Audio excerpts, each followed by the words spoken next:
গল্পে স্বল্পে তরুণে আপনাদের স্বাগত। বাংলা সাহিত্য ভাণ্ডারে ছোট গল্পের সম্ভার অতুলনীয়। মণিমাণিক্য খচিত সেই সব ছোট গল্প নিয়েই আপনাদের সামনে আমি তরুণ।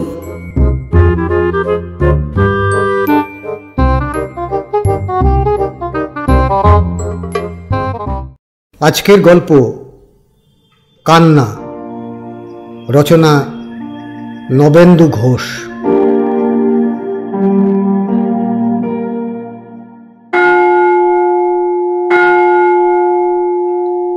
ঢং ঢং করে দুটোর ঘণ্টা বাজল।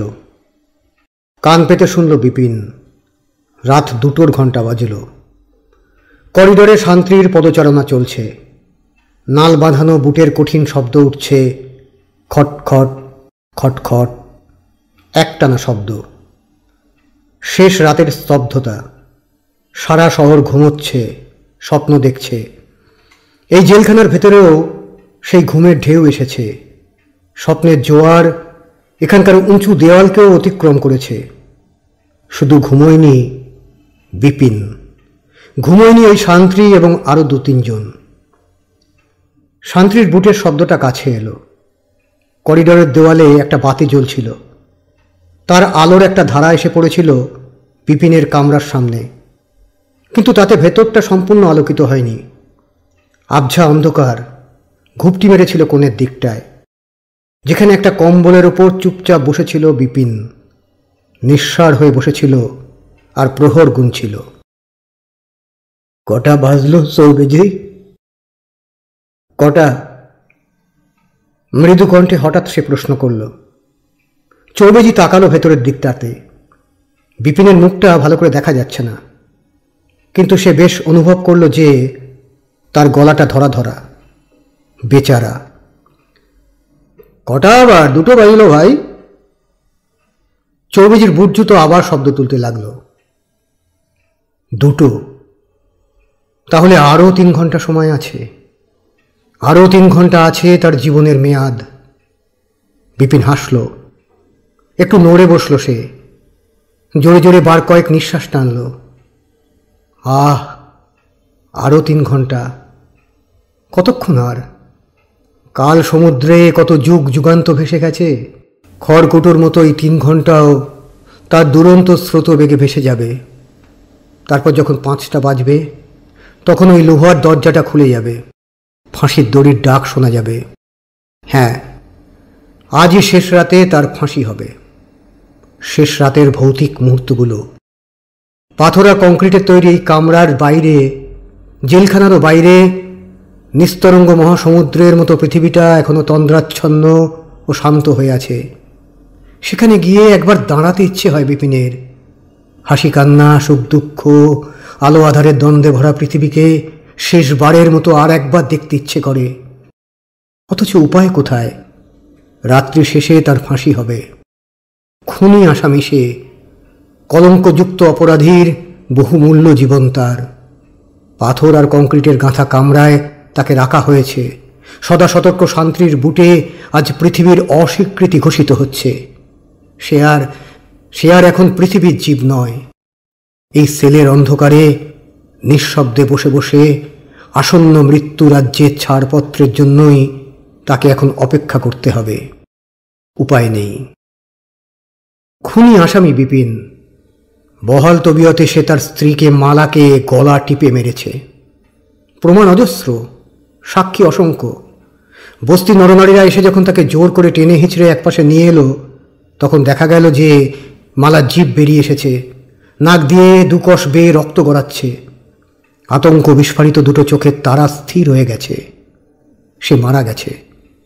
বিচার বেশি দিন চলেনি। প্রমাণ সুস্পষ্ট। দায়রা জজ রায় দিলেন যে একেবারে না মরা পর্যন্ত আসামি বিপিনকে ফাঁসি কাটে ঝুলতে হবে। আজ 3রা মার্চ সোমবার, শেষ রাতে দায়রা জজের সেই মৃত্যুদণ্ডাজ্ঞা প্রতিপালিত হবে। বিপিন তা গতকাল জানতে পেরেছে। সত্যিই সে খুন করেছিল। প্রমাণ এবং সাক্ষীর দরকার ছিল না। সে নিজেই তার অপরাধ স্বীকার করেছিল। শুধু স্বীকার করেনি যে কেন সে খুন করেছিল। আসামি পক্ষের উকিল প্রমাণ করতে চেয়েছিল যে বিপিন উন্মাদ, প্রমাণ টেঁকে দিই। ডাক্তারের রিপোর্টে তার মস্তিষ্ক বিকৃতি মিথ্যা বলে প্রতিপন্ন হলো। সাক্ষীরা প্রমাণিত করল যে আসামি নিজে দুশ্চরিত্র ছিল এবং এই নিয়ে তার স্ত্রী তাকে গঞ্জনা দিত বলেই সে ক্রোধোন্মত্ত হয়ে মালাকে খুন করেছে। বিপিন কোনো প্রতিবাদ করল না। আসামি পক্ষের উকিল ক্ষীণকণ্ঠে একটু প্রতিবাদ করল। বিচারক সাক্ষীদের কথায় বিশ্বাস করলেন। মৃত্যুদণ্ডাজ্ঞা সহজেই ঘোষিত হয়ে গেল। বিপিন প্রতিবাদ করেনি। প্রতিবাদ করলে খুন করার কারণ সম্পর্কে যদি সে সত্যি কথা বলতো, তাকে কি কেউ বিশ্বাস করত? বিপিন হাসল। আর মাত্র 3 ঘন্টা। আর একবার আগাগোড়াই জীবনটার কথা ভাবা যাক না। আজ এই মুহূর্তে নিজের জীবনের অসম্পূর্ণ পাণ্ডুলিপি ব্যতীত আর কি বা অবশিষ্ট আছে? বিপিনের জীবন জন্ম আর আসন্ন মৃত্যুর মধ্যবর্তী একটা অবিচ্ছিন্ন দুঃখের জীবন। সে জীবনে ঘটনা বৈচিত্র্য নেই, চাকচিক্য নেই, মহাকাব্য কিংবা নাটক তৈরির উপাদান নেই তাতে। দূর বরিশালের কোন গ্রামে সে জন্মেছিল, কেমন করে অশিক্ষায় অভাবে বড় হয়ে সে একদিন আয়রন ফ্যাক্টরিতে 16 বছর বয়সে ঢুকেছিল, সে কথা আর ভেবে লাভ কি? তার চেয়ে আজ ঠিক সেইখান থেকেই ভাবা যাক যেখান থেকে ফাঁসির দড়িটা বিপিনকে অদৃশ্যভাবে আকর্ষণ করতে লেগেছিল। জেলখানার ভেতরেও এখন স্তব্ধতা। শুধু শান্তির বুট শব্দ তুলছে। কৃষ্ণপক্ষের রাত, আকাশে হয়তো অসংখ্য তারা ছড়ানো রয়েছে, কিন্তু বিপিন তা দেখতে পাচ্ছে না। চোখ বুজে সে ভাবছে। হঠাৎ সে উঠল, চোখ মেলল। কে যেন কাঁদছে, বিনিয়ে বিনিয়ে কে যেন কাঁদছে, দূরে, অতি দূরে, বহু দূরে। ওই কান্নাই তো রাত্রি শেষে আসন্ন ফাঁসির দড়ির পেছনে। কে কাঁদে? চৌবেজি। কে যেন কাঁদছে। চৌবেজি থমকে কান পাতল, মাথা নেড়ে বলল, দূর। বিপিন চুপ করল। সে ছাড়া কেউ শুনতে পাবে না এ কান্না। এ কান্নার সঙ্গে পরিচিত হতে হলে তার বস্তির ঘরে ফিরে যেতে হবে। কাঠ, মাটি আর টিনের একখানা ঘর, পেছনে ছোট একটা উঠোন পেরিয়ে খড়ের ছাউনি দেওয়া রান্নাঘর। তাতেই থাকত সে, মালা, 5 বছরের ছেলেটা আর জরাজীর্ণ শাশুড়িকে নিয়ে। লোহালক্কর পিটিয়ে সে মাইনে পেত মোট 38 টাকা। লম্বা চওড়া জোয়ান মানুষ সে, লোহার মতো শক্ত তার পেশি। স্বাস্থ্যবতী স্ত্রী মালা, বাচ্চাটাও জীর্ণ শীর্ণ নয়, আর শাশুড়ি বুড়ি হলেও কম খেত না। 38 টাকায় কুলোবে কেন? তাই ভাতেও কুলোতো না।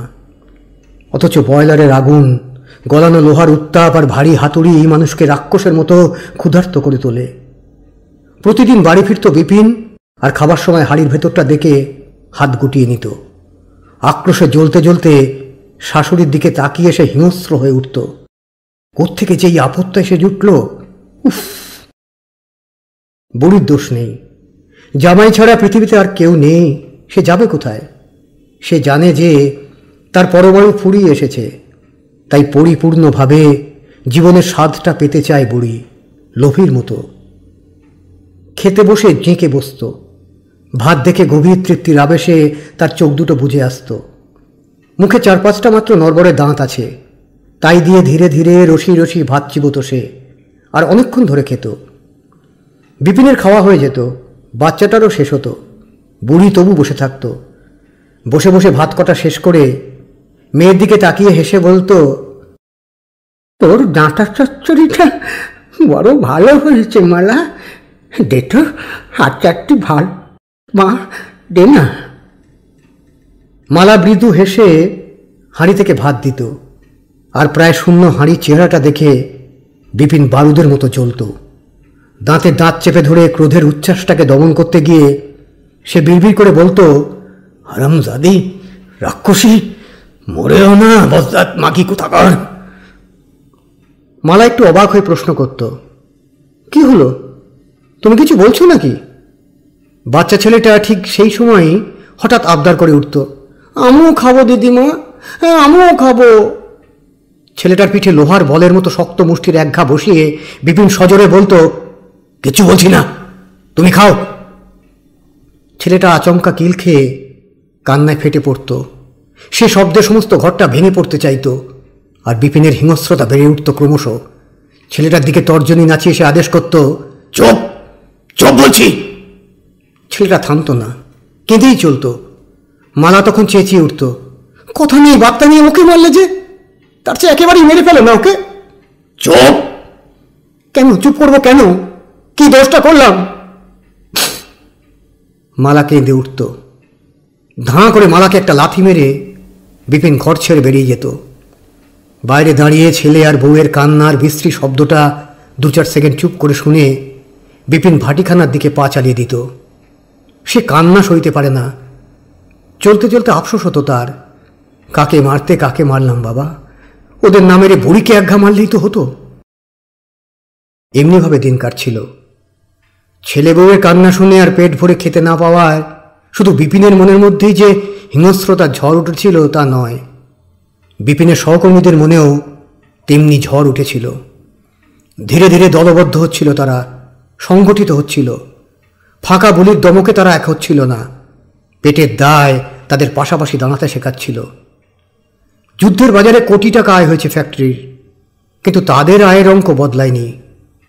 যুদ্ধের দেবতারা বাজারে আগুন ছড়িয়েছে, চাল ডাল আর নুন তেল হয়েছে দুষ্প্রাপ্য দুর্মূল্য, অথচ তাদের শ্রমের দাম বাড়েনি। হাড় ভাঙা খাটুনির পর পেটে যে রাক্ষসের ক্ষুধা জন্মায়, তার সামনে অল্প আহার্য দেওয়ায় এবার বিপর্যয় ঘটল। ফ্যাক্টরির শ্রমিকেরা বিদ্রোহের পতাকা তুলে হাওয়ায় ধরল। বেতন বৃদ্ধির দাবি নিয়ে তারা কর্তৃপক্ষের সামনে দাঁড়ালো। দাবির খসড়াটা সিগারেটের ধোঁয়ায় উড়িয়ে দিয়ে রক্তচক্ষু করল মালিকেরা। শ্রমিকেরা পাল্টা ঘা মারল, স্ট্রাইক। বিপিন ও সোৎসাহিতে ঝাঁপিয়ে পড়ল। 1 দিন, 2 দিন, 10 দিন, তবু মীমাংসা হলো না। এ লড়াইয়ের নিয়মই যে এমনি। মালিকেরা ভাবে যে ক্ষুধার তাড়নায় হয়তো ধর্মঘট ভেঙে যাবে। যাই ভাবুক, এখানে তা হলো না। ধর্মঘট চলল। ওদিকে শ্রমিকের কোষাগার শূন্য হয়ে গেল। মাসের মাঝামাঝি তারা বিদ্রোহ করেছে, ভেবেছিল কয়েকদিনেই তা শেষ হবে, অথচ তা হলো না। অবস্থা খারাপ হয়ে উঠল। বিপিন চিন্তায় পড়ল, 4টে পেটের জোগান এখন সে দেবে কোত্থেকে? কি করে চালাবে সে? না চালালে চলবেই বা কি করে? বুদ্ধিতে কলিয়ে উঠতে পারে না। চোখের সামনে অন্ধকার হয়ে আসে সব কিছু, অথচ হার মানলেও চলবে না। কি করা যায় তবে? ধার কার কাছে? কোন মুখে সে তা চাইবে? এমনি অভাবের সময় বুড়ি শাশুড়ি যেন আরো খেপিয়ে তুলল বিপিনকে। পকেটে পয়সা নেই, শীঘ্রই টাকা পাবার কোনো আশাই নেই। অতি কষ্টে নুন ভাত জুটছে 1 মুঠো করে, তবু বুড়ির নির্লজ্জ ক্ষুধা 1 তিলও কমেনি। সন্ধ্যার পর সেদিন বিপিন চুপ করে বসেছিল। ক্ষুধার জ্বালায় ঝিমোতে ঝিমোতে সে ফ্যাক্টরির কর্তৃপক্ষের অনমনীয় দৃঢ় মনোভাবের কথা ভাবছিল। আর কতদিন চলবে এমনি ধারা? মালা এসে ডাকল, ভাত খেতে এসো। ভাত? লাফিয়ে উঠে রান্নাঘরে গিয়ে বসল বিপিন। গিয়ে দেখল ছেলেটা আর বুড়ি আগে ভাগেই বসে আছে সেখানে। ভাত খেতে আরম্ভ করলো সবাই। শুধু ভাত আর আলু সেদ্ধ, আর কিছু না। খাওয়া শেষ করেও বিপিন উঠল না। বসে বসে বুড়ির খাওয়া দেখতে লাগলো। কেমন যেন নীচ হয়ে গেছে সে, কিন্তু টের পেয়েও নিজেকে সংশোধন করতে পারে না বিপিন। বুড়ি পাতের ভাত শেষ করে মেয়ের দিকে তাকালো। মালা, মা। কি? আর 7টি ভাত যেত মা, এই এত কটি দে। মালা মায়ের মুখের দিকে তাকিয়ে শীর্ণ হাসি হাসল। তারপর 1 হাতা ভাত দিল তার পাতে। বুড়ি খুশি হয়ে বলল, থাক থাক, ওটাই হবে মা, ওটাই হবে। দিদিমাকে ভাত খেতে দেখে ছেলেটাও হঠাৎ দাবি জানালো, আমাকেও ভাত দে মা। এই মা। মালা ধমক দিল, আগে ওই কটি খা, তারপরে চাস। ছেলেটা অসুষ্ণু হয়ে মাথা নাড়ল, না আমায় আরো ভাত দে, দে বলছি। না। ফস করে প্রশ্ন করল বিপিন, কেন দেবে না কেন? বারে, আমি খাবো না। বিপিনের মুখ কুৎসিত হয়ে উঠল। মা চাইলে দিতে পারো, আর ছেলে চাইলে দিতে পারো না কেন? কি বললে?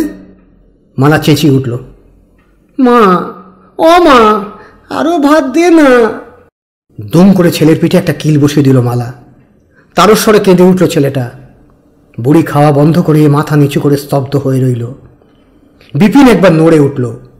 ক্রন্দনরত ছেলেটার দিকে তাকিয়ে হঠাৎ তার মাথায় রক্ত চড়ে গেল। সারা শরীর গরম হয়ে উঠল।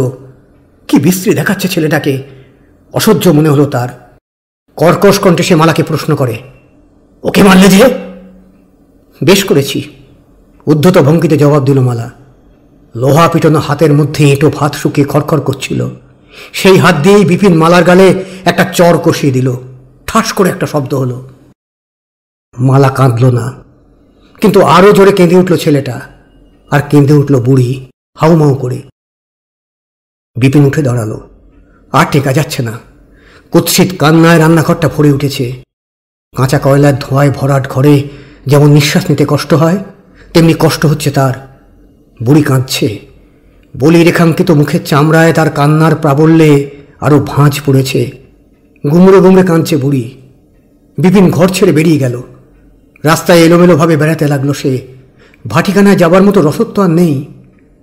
ভোরবেলায় পরদিন উঠে দেখা গেল বুড়ি ঘরে নেই। মালা ছটফট করতে লাগলো। বিপিন গিয়ে বস্তির এদিক ওদিক খোঁজ নিল। কোথাও পাওয়া গেল না বুড়িকে। বেলা বাড়তে লাগলো, দিন কাটলো, বুড়ি আর ফিরল না। মালা অনবরত চোখের জল মুছতে লাগলো, কিন্তু বিপিন একটুও বিচলিত হলো না। ভালোই হয়েছে, আপদটা বিদায় হয়েছে। এখন থেকে তবু দুমুঠো বেশি পাওয়া যাবে। 3-4 দিন কেটে গেল আরও। ধর্মঘটের অবস্থা ওদিকে একই রকম। কর্তৃপক্ষের বাঝে দালাল দিয়ে বিভেদ সৃষ্টির চেষ্টা করেছিল, ফল হয়নি। শ্রমিকদের দৃঢ়তা তাতে আরও বেড়ে গেল। কিন্তু আর যে চলে না। মালা বলল, কোনো মতে আরও 2 দিন চলবে, বুঝলে? আমার মা হতভাগী তো নিষ্কৃতি দিয়ে গেছে, তাই কোনো মতে আরও 2 দিন তোমার পেট ভরাতে পারবো। বিপিন খেপে গেল। শুধু আমার পেট ভরাবে আর তোমরা? মালা চিবি চিবি বলল, আমাদের কথা ভেবে তোমার দরকার কি গো? আমরা হাওয়া খেয়ে থাকবো। মালার চুলের গোছা টেনে খারাপ একটা গাল দিয়ে বিপিন দাঁতে দাঁত চেপে বলল, তোর বড় বার বেড়েছে মালা, সাবধান। বিপিনের চোখ মুখের চেহারা দেখে কেমন যেন ভয় পেল মালা। সে চুপ করল, কিন্তু তার অন্তরের জ্বালা জল হয়ে বেরোলো চোখ দিয়ে। আর তাই দেখে তাকে ছেড়ে দিয়ে পালালো বিপিন। কান্না, এই কান্না সে সহ্য করতে পারে না। কিন্তু কান্নার হাত এড়াবে কি করে বিপিন? বাচ্চা ছেলেটা সকালে বিকেলে খেতে চায়, অনবরত কাঁদে, ভাত খাবো মা, ভাত, মা গো খেতে দে মা। তীক্ষ্ণ একটানা সুরে কাঁদে ছেলেটা, একটা আহত জন্তুর মতো। সে কান্না শুনে বুকের ভেতরটা মুচড়ে ওঠে বিপিনের। ছেলে কাছে গিয়ে তার মাথায় হাত বুলো এসে, কাঁদছিস কেন বাবা? কাঁদিস না, থাম থাম বাবা থাম। কিন্তু ছেলেটা বোঝে না, শোনে না। অন্ধ আবেগে শূন্য জঠরের নিষ্ঠুর তাড়নায় সে সমানে কেঁদে চলে আর বলে, ভাত খাবো মা, মা গো ভাত খাবো। বুঝিও কান্না থামাতে না পেরে খেপে ওঠে বিপিন। হঠাৎ ছেলেটার কান ধরে চেঁচিয়ে ওঠে, চুপ কর শুয়োরে বাচ্চা, চুপ। ছেলেটার কান্না তাতে আরো সশব্দ হয়ে ওঠে, বিকট হয়ে ওঠে। বিপিন তখন পাগলের মতো ঘর থেকে ছুটে বেরোয়। মালার কণ্ঠস্বর ভেসে আসে পেছন পেছন, ছেড়ে দিও না গো, মেরে ফেলো, তুমি ওর জন্ম দিয়েছ, তুমি ওকে শেষ করো, বুঝলে? বস্তির আঁকা বাঁকা নোংরা রাস্তায় ঘুরে বেড়ায় বিপিন। সামনে যা পড়ে তাতেই পরম আক্রোশে লাথি মারে সে। হাঁস, মুরগি, কুকুর কেউ রেহাই পায় না। কান্না সইতে পারে না সে। কেন কাঁদে বাচ্চাটা? কেন কাঁদে মালা? আর কেনই বা কাঁদত সেই বুড়িটা? বস্তির ঘরে ঘরে আরো কত লোক যে এমনি কাঁদে, কত অসংখ্য লোক কাঁদে সারা পৃথিবীতে। ধর্মঘটের ইতিহাস ওদিকে বদলায় না। মুখোমুখি 2 দল দাঁড়িয়ে আছে। 2 দলই সুযোগ খুঁজছে, কিন্তু কেউই হার মানছে না। একদল শুকিয়ে মেরে জিততে চায়, আর একদল শুকিয়ে মরেও জিততে চায়। সেদিন সন্ধ্যাবেলায় বিপিন বাড়ি ফিরে দেখল যে ছেলেটার প্রবল জ্বর এসেছে। চোখ বুজে জ্বরের ধমকে নিঃসাড় হয়ে পড়ে আছে ছেলেটা। আর শিওরের কাছে প্রস্তর মূর্তির মতো বসে আছে মালা। ছেলেকে দেখে বিপিনের মুখ দিয়ে কথা সরল না। হাতে পয়সা নেই, ওষুধ পথ্য কি করে আসবে ছেলের? এমন অসময়ে হঠাৎ ছেলেটার অসুখ হলো কেন? কোনো কারণ খুঁজে না পেয়ে হঠাৎ জ্বলে উঠল বিপিন। বলল, বুড়ি, ওই বুড়ির সাপেই চ্যাংড়ার জ্বর এসেছে। মালা জবাব দিল না, শুধু তার চোখ থেকে জল গড়িয়ে আসতে লাগলো। কাঁদছ? দূর চাই। আবার সেই কান্না। বিপিন ছিটকে বাইরে চলে গেল। পরদিন সকালে একটা কাণ্ড ঘটল। ছেলেটার জ্বর সকালের দিকে কম দেখা দিল। সেই সুযোগে মালা গেল বড় রাস্তার ওদিককার একটা বাড়িতে। সেখানে নাকি ঝি রাখা হবে। বিপিন বাড়িতে রইল। ছেলের কাছে বসে চুপচাপ সে ভাবছিল, আর কতদিন ধর্মঘট চলবে, আর কতদিন? ঠিক এমনি সময়ে ক্ষীণ কণ্ঠে কে যেন বাইরে থেকে ডাকল, মালা, অমা। ডাকতে ডাকতে কে যেন একেবারে ঘরের ভেতর এসে পড়ল। বিপিন তাকালো, তার বুড়ি শাশুড়ি। তুমি? বিপিন উচ্চারণ করল।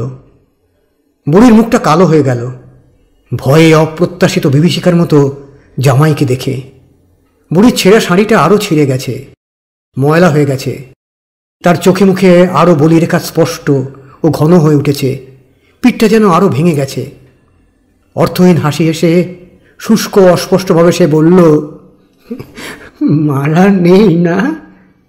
না। বিপিন মাথা নাড়ল, তীক্ষ্ণ দৃষ্টি মেলে বলল, কিন্তু তুমি ফিরে এলে যে?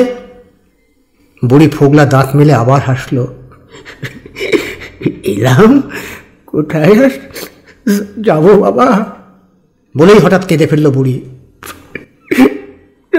7 দিন কিছু খাইনি। বুড়ির কান্না দেখে হঠাৎ কঠিন হয়ে উঠল বিপিন। কান্না? এরা শুধু কাঁদে, খায় আর কাঁদে, কিন্তু খাবার নেই। খাবার অত সস্তা নয়। কঠিন কণ্ঠে সে বলল, তুমি বেরো এখান থেকে। কোথায় যাবো বাবা? যেখানে খুশি, কাজ করে খাওগে, যাও। বুড়ি ফুঁপিয়ে কেঁদে উঠল, বলল, 7 দিন ধরে কিছু খাইনি সোনা। ও আমার বিপিন, ও মানি। হঠাৎ এগিয়ে এলো বিপিন, দুলে উঠে বজ্র কঠিন কণ্ঠে বলল, ভালোভাবে যদি না বেরোস বুড়ি, আমি গলা টিপে তোকে মেরে ফেলবো। সভয়ে সত্রাসে বুড়ি কান্না বন্ধ করল। মুখটা ফিরিয়ে নিয়ে ক্ষীণ কণ্ঠে বলল, আচ্ছা, আর আমি আসবো না গোপাল, তোমরা সুখে থাকো। যাওয়ার সময় বুড়ির পিঠটা যেন আরো ভেঙে গেল। কাঠের পায়ের মতো পা দুটোকে টেনে টেনে সে ধীরে ধীরে চলে গেল সেখান থেকে। বিপিন হাঁপ ছেড়ে বাঁচল। বাঁচা গেল বাবা।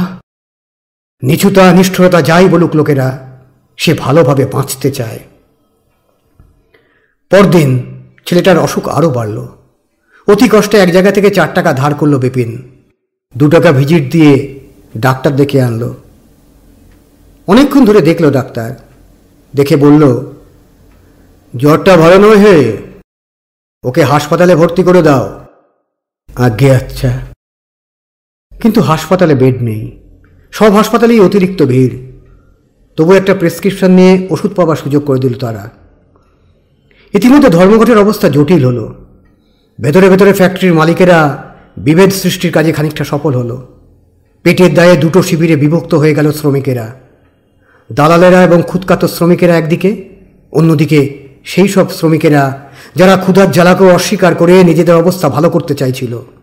একদল চাইল মিটমাট করে কাজে যোগ দিতে, অন্য দল চাইল ধর্মঘট চালিয়ে যেতে। একদল স্থির করল পরদিনই তারা যোগ দেবে, অন্য দল স্থির করল সহকর্মীদের তারা বাধা দেবে। তাই হলো। পরদিন 2 দলই গিয়ে ফ্যাক্টরির দরজার সামনে ঠেলাঠেলি আরম্ভ করলো। চিৎকার, কোলাহল, মারামারি। ফলে পুলিশ এলো, গুলি চলল, কিছু লোক গ্রেপ্তার হলো। যারা বাধা দিচ্ছিল তারা ছত্রভঙ্গ হয়ে গেল। অন্য দল কাজে যোগ দিল। দিনের শেষে আরও অনেকেই গিয়ে যোগ দিল। ধর্মঘট ভেস্তে গেল। নামেই যারা চালু রাখলো, বিপিন তাদের অন্যতম। অথচ বাড়িতে আর একদানাও চাল নেই। ছেলেটা অসুস্থ, আহত অবস্থায় এই সব কথা ভাবতে ভাবতেই বাড়ি ফিরল বিপিন। সব শুনে মালা গুম হয়ে রইল। পরে বলল, তুমিও গেলে না কেন কাজ করতে? আমি আমি যাব কেন? আমি কি কুত্তার বাচ্চা? মালা ঝংকার দিয়ে উঠল। হয়েছে হয়েছে, ওসব বড় বড় কথা থামাও, মুরদ নেই তার আবার। রক্তটা তখনও টকবক করে ফুটছিল। বিপিন কাছে এগিয়ে এলো, বলল, কি বললি? যা বললাম তা শোনোনি? কানে কি মন ধরেছে নাকি? ক্ষুধার জ্বালায় মালাও আজ হিংস্র হয়ে উঠেছে। একটা কিছু করে বসতো বিপিন, নিশ্চয়ই করে বসতো। এমনি সময়ে ছেলেটা কেঁদে উঠল। ক্ষীণ কণ্ঠে কাঁদতে কাঁদতে সে বলল, ভাত খাবো ও মা। কুঁকড়ে গেল বিপিন। অবসন্নের মতো একপাশে বসে পড়ল সে।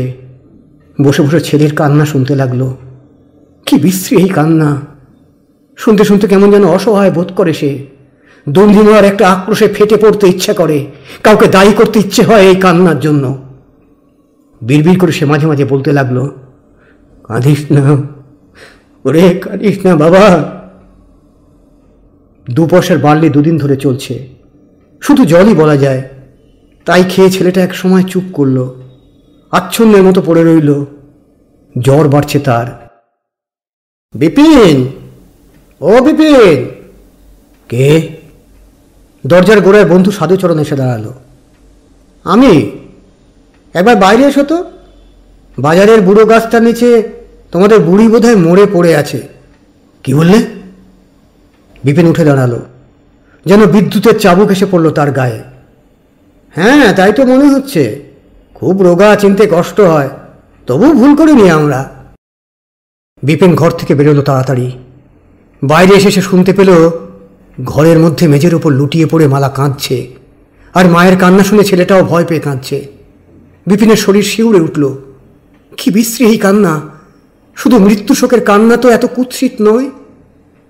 বার্ধক্যে অনাহারে পথের ওপর মা মারা গেছে বলেই বোধহয় মালার কান্না এত ভয়াবহ। সেই দিন থেকে যে তার কি আরম্ভ হলো তা বিপিন বোঝাতে পারে না। যখন তখন এনিয়ে বেনিয়ে কাঁদে মালা, নিঃশব্দে কাঁদে। আর কাঁদে ছেলেটা। জ্বর যখন কম থাকে তখনও ঘোলাতে দৃষ্টি মেলে চারদিকে তাকায় আর নাকি সুরে কাঁদতে থাকে, জানাতে থাকে তার অসংখ্য চাহিদাকে। ভাত খাবে, মাছ খাবে, এটা খাবে, ওটা খাবে। সে রোগা হয়ে গেছে ছেলেটা, চোখ বসে গেছে, গাল ভেঙে গেছে, জিরজির করছে হাড়গুলো। দেখে চোখে জল আসে। আর কি বিশ্রী তার কান্না! সে কান্না শুনে বিপিনের ভেতরটা মুচড়ে মুচড়ে ওঠে। সেখানকার যন্ত্রপাতি যেন উল্টে পাল্টে ভেঙে চুড়ে যাবার উপক্রম করে। গগনভেদী মনে হয় ছেলেটার কান্না। ছেলেটা যেন একা কাঁদছে না, তার সঙ্গে যেন আরো অসংখ্য ছেলেরা কাঁদছে। সেই সব ছেলেরা যাদের বাপেরা মাটি কাটে, ফসল কাটে, যন্ত্রদানবকে পরিচালিত করে, লোহা পিটোয় আর পাথর ভাঙে। অসহ্য মনে হয় তা। দোকানে আঙুল পুড়ে তার হাত থেকে মুক্তি পেতে চায় বিপিন। ধর্মঘটকারী যে কজন তখনও লড়াইটা জিয়ে রেখেছিল, তারা হঠাৎ দুদিন বাদে আবিষ্কার করল ফ্যাক্টরি তাদের বাদ দিয়েই চলতে আরম্ভ করেছে। তাদের কথা যেন কর্তৃপক্ষ এবং অন্যান্য শ্রমিকেরা ভুলেই গেছে। বস্তিতে অবসর সময় তারা সহকর্মীদের বোঝাতে গিয়েও ব্যর্থ হলো। সবাই কেমন যেন নিস্তেজ হয়ে গেছে। তাই আরও দুদিন অপেক্ষা করে তারা শেষে এক পা করে ফ্যাক্টরির গেটের সামনে হাজির হলো। ভেতরে ঢুকতে দেওয়া হলো না সবাইকে, কয়েকজন মাত্র তাদেরকে ডেকে নেওয়া হলো। আধ ঘন্টা বাদে বুড়ো দারোয়ান এসে একটা বড় কাগজ টাঙিয়ে দিয়ে গেল ফটকের সামনে। সবাই গিয়ে ভিড় করলো সেখানে। কি ব্যাপার, কি লিখে জানালো মালিকেরা? দুরু দুরু বুকে পড়তে আরম্ভ করলো সবাই। পড়ে তাদের হৃৎস্পন্দন যেন থেমে যাবার উপক্রম হলো। দু চোখের তারায় ঝিকমিক করে আগুন জ্বলে উঠল। ৩-৪ জন ছাড়া বাকি ২২ জন লোক ফ্যাক্টরি থেকে বরখাস্ত হয়ে গেছে। তারা যেন ৫ দিন বাদে তাদের প্রাপ্য টাকা করে নিয়ে যায়। বিপিনও খড়গের ঘা থেকে রেহাই পেল না। ক্লান্ত পদে যখন সে বাড়ি ফিরল, তখন তো আর মাথা ভোঁ ভোঁ করছে, চোখের সামনে ঝিলমিল করে দুলছে সব কিছু। চিন্তা শক্তি মাঝে মাঝে লুপ্ত হয়ে যাচ্ছে। টাকা নেই, পয়সা নেই, আগুনের মতো বাজার। চাকরিটা গেল। ছেলেটার অসুখ, মরে কি বাঁচে ঠিক নেই, ওষুধপত্র কেনার সঙ্গতি নেই, তবু চাকরিটা গেল। সুবিচার চেয়েছিল যারা, তাদের সঙ্গে হাত মিলিয়েছিল। চুরি করতে চায়নি, খুন করতে চায়নি, তবু বরখাস্ত হলো সে। তাহলে সব মিথ্যা। নীতি, ন্যায়, ধর্ম সব বাজে কথা। মানুষের জীবনটা তাহলে অদৃশ্য এক অন্ধ নিয়তির ইঙ্গিতে চলে।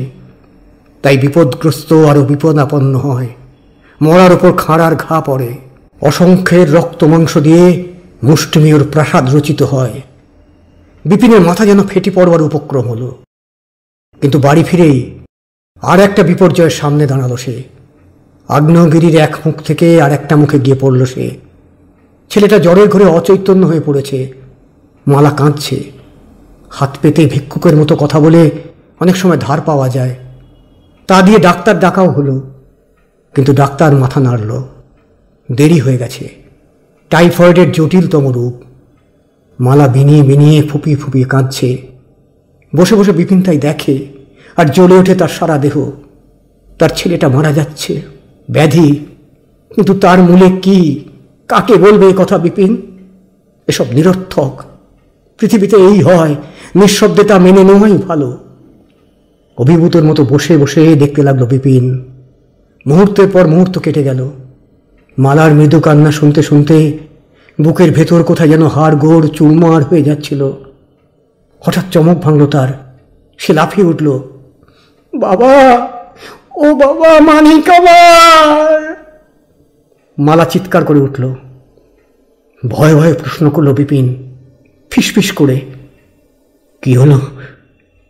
মরে গেল নাকি? হ্যাঁ? মালা তার কথা শুনতেই পেল না। একইভাবে সে চিৎকার করে কেঁদে বলল, আমাকে ছেড়ে কোথায় গেলি বাবা?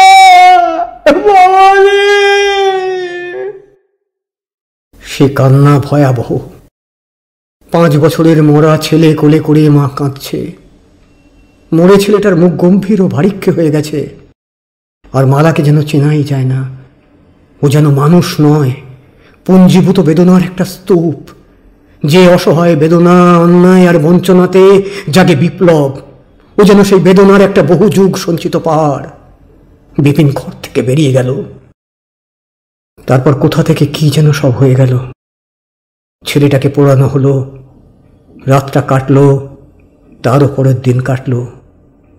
একসঙ্গে এতগুলো দুর্ঘটনা, এতগুলো আঘাত, সব সহ্য করে চুপ করে বসেছিল বিপিন। কিন্তু মালা চুপ ছিল না। বিনিয়ে বিনিয়ে ক্লান্ত কণ্ঠে কাঁদছিল সে। জীবন্ত মানুষের কান্না নয় তো, পাতালের ভেতরকার অন্ধকার কোনো প্রকোষ্ঠে বসে যেন সে কাঁদছে। ছেলেটা যেন তার কাঁদবার শক্তি খানিকটা চুরি করে মারা গেছে, তাই সে চেঁচিয়ে গলা ফাটিয়ে কাঁদছে না। বিপিন চুপ করে বসেছিল। বসে বসে মালার এই কান্না শুনছিল। বুড়িটা শিয়াল কুকুরের মতো মারা গেল, চাকরি গেল, ছেলেটা মারা গেল। এবার ঘরের মধ্যে যেন একটা অশুভ ছায়া ঘনিয়ে উঠেছে। আরে এই কান্না অসহ্য। এই কান্না শুনলে মনে হয় যেন সে ভারী অসহায়, যেন সে একটা অদৃশ্য মানুষের হাতের পুতুল। তার মাথাটা গরম হয়ে উঠল। সব চিন্তা তালগোল পাকিয়ে গেল। বুকের ভেতর আশার যে স্ফটিকের প্রাসাদটা ছিল, তা যেন হঠাৎ রেণু রেণু হয়ে উড়ে গেল, আর সৃষ্টি করল একটা দিকচিহ্নহীন মরুভূমিকে। চোখের সামনে আকাশের গায়ে যত সোনার রেখা ছিল, সব যেন অন্ধকারে মিলিয়ে গেল। দাঁতে দাঁত চেপে সে উঠে দাঁড়ালো, মালার কাছে গেল, বলল, থামো। মালা থামল না। থামো মালা, কেঁদো না, ছি। তবু মালা থামল না। কেঁদো না, শুনছ? ধমকে উঠল বিপিন। আরো জোরে কেঁদে উঠল মালা। ওরে বাবা, বাবা রে, না খেয়ে অচিকিৎসায় তুই মারা গেলি রে বাবা!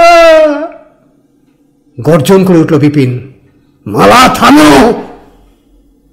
মালা এবার তাকালো। তার জল ভরা চোখে বিদ্যুতের শিখা। সে ক্রন্দনাকুল মুখে চোখে মণিহারা সাপের ক্রূরতা। সে কাঁদতে কাঁদতেই বলল, না, থামবো না। বিপিনের সমস্ত রক্ত যেন মস্তিষ্কের কোটরে গিয়ে জমা হলো। কানের কাছে এসে সশব্দে তা যেন আছড়ে পড়তে লাগলো। তার চোখ লালচে হয়ে উঠল, কপালের শিরাগুলো মোটা হয়ে উঠল। না, মালার কান্নাকে থামাতেই হবে। সে অসহায় নয়, সে হার মানবে না। তার পেশির মধ্যে যে শক্তি লুকানো আছে, তাই দিয়ে আবার সবকিছু সে জয় করবে। থামবি না মালা? না। মালা গর্জে উঠল। কাঁদতে কাঁদতে সে বলল, কেন থামবো? তুমি থামতে বলার কে? তুমি তো আমার দশার জন্য দায়ী। মানে? তার মানে? আমার বুড়ি মাকে আর কোলের ছেলেটাকে তো তুমি খুন করেছ। আমি? হ্যাঁ। চুপ কর হারামজাদি! সশব্দে কান্না অজস্রতায় ভেঙে পড়ল মালা। মাথা নেড়ে বলল, না না, চুপ করবো না। কি করবে তুমি? কি করবে আমার? মালা আর কথা বলতে পারেনি, আর কাঁদতে পারেনি। তার কান্নায় বিকৃত বিভৎস মুক্তার দিকে এগিয়ে গিয়েছিল বিপিন। লোহা পিটানো শক্ত দুটো হাত দিয়ে হঠাৎ সে মালার গলাটা টিপে ধরেছিল। মালার মাথা খারাপ হয়েছে, এমনিভাবে ঘা না মারলেও থামবে না। মালার নরম গলার ওপর তার আঙুলগুলো বসে গেল। মালা বাধা দিল, মুক্ত হতে চাইল। মাঝে মাঝে দু একটা উৎকট চিৎকারের টুকরো ছিটকে ছিটকে বেরোলো তার গলা থেকে। বাধ্য হয়ে বিপিন তার গলাটা একটু জোরে টিপল। এখনো থামবে না মালা? বটে বটে।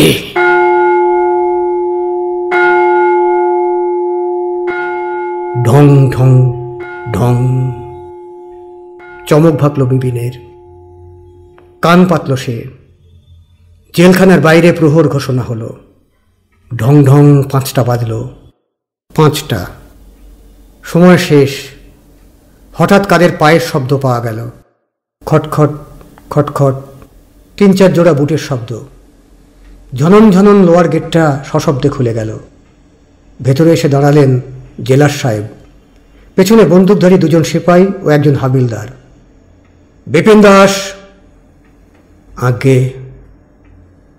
উঠে দাঁড়ালো বিপিন। হঠাৎ তার মাথাটা পরিষ্কার ও হালকা মনে হচ্ছে। 5টা বেজেছে। বাইরে পৃথিবী এখনো শান্ত, কিন্তু কোথায় যেন কে এখনো কাঁদছে। একটানা কান্না, অনেকটা মালার কান্নার মতো, ছেলেটার কান্নার মতো, তাঁর শাশুড়ির কান্নার মতো। জেলার সাহেব, কে যেন কাঁদছে, তাই না? জেলার সাহেব কান পাতলেন, মৃদু হেসে বললেন, কই না তো। একটু থেমে আবার তিনি বললেন, বিপিন, এবার তোমাকে যেতে হবে। আগে হ্যাঁ, চলুন। তোমার কিছু বলবার আছে বিপিন? বলবার? বিপিন একটু ভেবে মাথা নাড়ল। আছে হুজুর। কি? ওদের বলবেন আমি ভুল করেছি, আমার মাথা ঠিক ছিল না, গলা টিপে তো কান্না থামানো যায় না। কি বলছো তুমি বিপিন? ঠিকই বলছি হুজুর। কেশে গলাটা পরিষ্কার করে নিয়ে বিপিন বলল, ওদের বলবেন যেন আমার মতো ওরা ভুল না করে, ওরা যেন না থামে। কাদের বলবো এ কথা? ওদের হুজুর, ওদের, যারা ছেলে বউয়ের কান্না থামানোর জন্য এখনো লড়াই করছে। বুটের শব্দ তুলে করিডর দিয়ে বেরোলো ওরা। আগে জেলার সাহেব, পেছনে বিপিন, তার দুপাশে 2 বন্দুকধারী সিপাই, আর সবার পেছনে হাবিলদার। কোনো শব্দ নেই কারো মুখে, শুধু 3 জোড়া বুটের ছন্দময় শব্দ উঠতে লাগলো। খটখট খটখট, লেফট রাইট লেফট। 3 জোড়া পা যেন কথা বলছে, সদর্পে আত্মঘোষণা করছে। আর তাদের মাঝে 1 জোড়া পা একেবারে নগ্ন, নিঃশব্দ, মৃত্যুর মতো। আকাশের আলোক তরণটা তখন একটু একটু করে খুলবার উপক্রম করেছে। জেল কম্পাউন্ডের বড় বড় আম গাছের ডালে তখন পাখিরা প্রভাতী গান গাইছে। অন্ধকার তরল হয়ে এসেছে। আলো আঁধারে মেশানো বিস্তৃত উঠোনে হঠাৎ ফাঁসির মঞ্চটাকে দেখা গেল। জেলার সাহেব বললেন, হল্ট।